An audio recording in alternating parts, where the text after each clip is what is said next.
Question में यदि कोई वस्तु 25,500 में बेचने पर 15% की हानि होती है तो उसे 15% लाभ प्राप्त करने के लिए विक्रय मूल्य क्या होगा।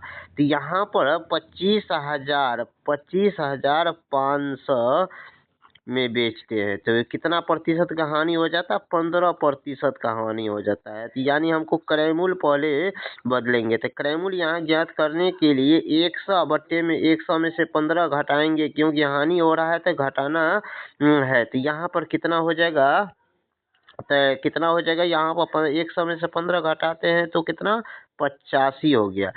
अब इसे हम 15% लाभ पर बेचेंगे, तो 15% लाभ पर बेचेंगे तो कितना में 115, यानी 100 में 15 पर जोड़ देंगे तो क्योंकि लाभ हो रहा है तो जोड़ेंगे तो कितना हो जाएगा 115, और क्रय बट्टे में 100 ये क्रय मूल्य से भाग देंगे। तो यहाँ पर अब ये परसेंटेज में बदला, अब ये विक्रय मूल्य हो गया एसपी, और यहाँ पर अब इसे काटेंगे। तो यहाँ पर काटते हैं, जैसे 2 जीरो से 2 जीरो कट गया, यहाँ से 5 से काटेंगे तो कितना हो जाएगा, 5 से काटते हैं तो 17 हो जाएगा, कितना हो जाएगा 17 हो जाएगा। यहाँ पर फिर 5 से काटेंगे तो कितना हो जाएगा, 5 दूना 10, 5 तिया 15, 23 होगा। अब यहाँ पर इस 17 से फिर इसे काटेंगे तो कितना हो जाएगा, 17 का 17 कितना बच गया, तो यहाँ पर 5 3 8 17 5 85, यानी यहाँ पर 1500 हो गया।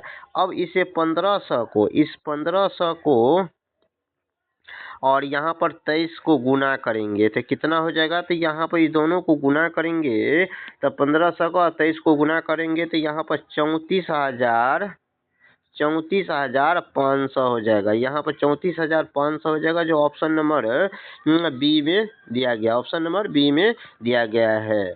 अब क्वेश्चन नंबर अगला में यहाँ पर यदि कोई